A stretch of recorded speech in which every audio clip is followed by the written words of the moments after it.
headquarters in New York. This is World News Tonight with David Muir. Good evening. It's great to have you with us on this Friday night. I'm Wade Johnson in for David. And we want to get right to our breaking news as we come on the air. The arrest of a 28-year-old man in Pennsylvania in connection with the brutal murders of 4 University of Idaho students stabbed to death in their beds more than a month ago. A specialized team of state troopers and federal agents taking Brian Kohberger into custody early Friday morning. He's facing 4 counts of first-degree murder and 1 count of felony burglary. The Washington State University graduate student was staying with his parents in this home in the Pocono Mountains area, more than 2,500 miles away from the crime scene. Police sources telling ABC News they tracked him down in part through DNA technology.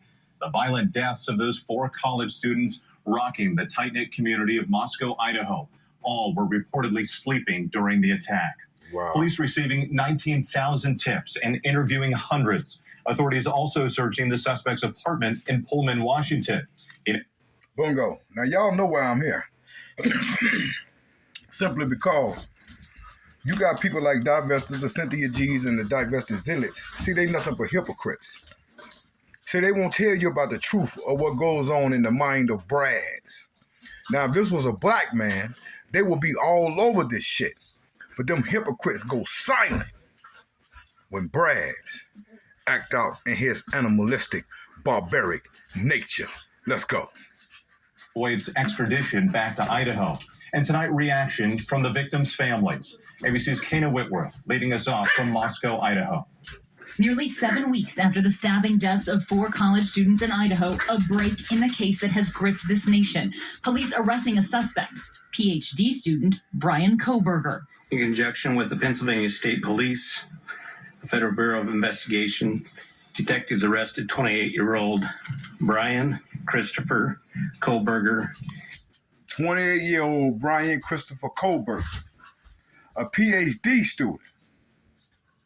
Now, this is the Brads that the divestors say is a better choice. Let's go. In Albrightsville, Pennsylvania, on a warrant for murders of Ethan, Zana, Madison, and Kaylee. In a chilling twist, police say the alleged killer studies criminology at Washington State University. In Pullman, his apartment just over the state border, 15 minutes away from the crime scene. Investigators tracking Kohberger 2,500 miles away to the Pocono Mountains in Pennsylvania. Not only did this man study criminology, this man knew exactly what the fuck he was doing. He studied his crime, he plotted it, and planned it. This is the mindset of Brads. But see, divestors won't talk about this shit. Let's go. Yeah. Our Matt Rivers is there. So it's in this gated community just behind me that a SWAT team, including the FBI and Pennsylvania State Police, swooped into the suspect's parents' home around 2 a.m., taking him into custody.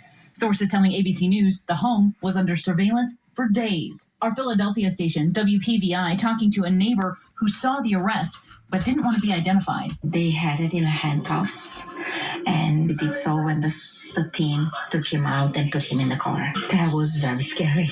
Sources say police linked Kohberger to the crime in part through DNA technology and tracked through his car. I will say that we have found an Elantra. Investigators have been searching for a white Elantra that was spotted near the crime scene that night.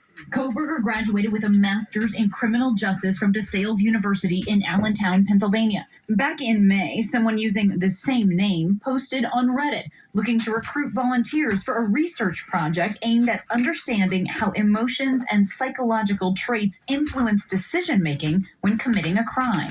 Tonight, the father of Kaylee Gonzalez telling us when this suspect gets to Idaho, he will be waiting. This guy's going to have to look me in my eyes multiple times, and I'm going to be looking for the truth. Welcome back. Kaylee Gonzalez and Madison Mogan last seen at that food truck shortly before the murders. The two, who were lifelong best friends, were stabbed to death in the same bed. Wow. Their roommate, Xana Kernodle, and her boyfriend, Ethan Chapin, stabbed in another bedroom. 2 other roommates on the first floor surviving the carnage. Tonight, Ethan Chapin's family saying they were confident police would solve the crime. They say we're relieved this chapter is over because it provides a form of closure. However, it doesn't alter the outcome or alleviate the pain. We miss Ethan, and our family is forever changed. Did anyone do their chores today? Just weeks before the murder, this close group of friends were seen joking around in this TikTok video. The crime sending a jolt of fear through this town. Many students fled campus as police patrolled around the clock, and investigators faced intense pressure to solve the case. Kaylee's anguished parents have been pleading for the community to turn over any surveillance video. We just want this person found so bad. Since the beginning, police calling this a targeted attack without explaining why. And tonight, the motive remains a mystery. What I can tell you is we have an individual in custody who committed these horrible crimes, and I do believe our community is safe. Words many people were waiting to hear. Kana Whitworth back with us now. And Kana, we know authorities want to bring that suspect back to Idaho. How soon could that happen?